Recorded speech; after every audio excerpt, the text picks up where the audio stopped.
Thank God आप राहिम को मेरे साथ देखने चली गई।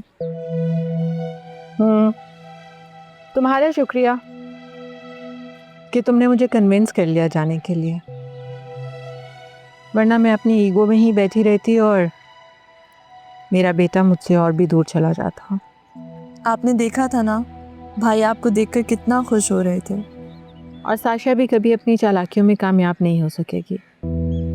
वो जो ये सोच रही थी ना कि उसे यहाँ वापस लाकर वो उसे और भी ज़्यादा करीब कर लेगी, वो नहीं हो पाएगा। एग्जैक्टली अब आई ना आप ट्रैक पर। मैं कब से आपको यही समझा रही थी। समझ गई हूँ मैं कि किस तरह मैंने साशा के किए गए वार उसी पर वापस लौटाने हैं। वैसे ऑनेस्टली मुझे अपने ग्रैंडसन को देखकर बहुत अच्छा लगा। He is so cute.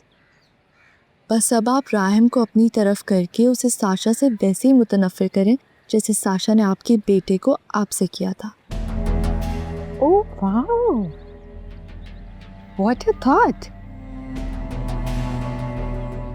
मैंने ऐसा क्यों नहीं सोचा?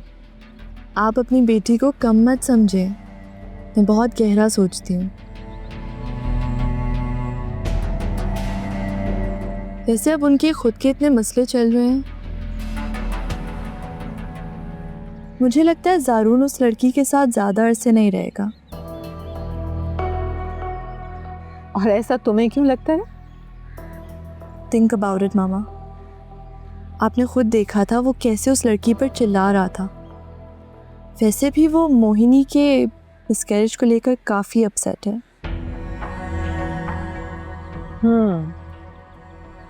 वैसे बहुत अजीब सी बात है,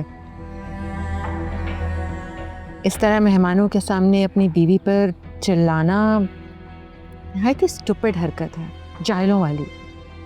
वैसे तुम इस बात पर इतना खुश क्यों हो रही हो? मुझे तो एक उम्मीद की किरण नजर आ रही है मामा। अगर वो लड़की मुझे रिप्लेस कर सकती है तो वो खुद भी तो रिप्लेस हो सकती है।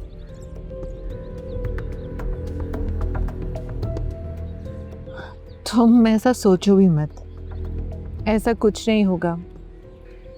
ये अपने ज़हन से ख्याल निकाल दो। मामा जस्ट थिंक अबाउट इट। अगर ज़ारून उस लड़की को छोड़ दे तो मैं उसे एक्सेप्ट करने के लिए तैयार हूँ। पहली बात तो यह है कि वो उस लड़की को छोड़ेगा नहीं, और दूसरी बात यह कि अगर ऐसा करता भी है तो मैं उस लूज़र को कभी भी तुम्हारे लिए एक्सेप्ट नहीं करूँगी। इसलिए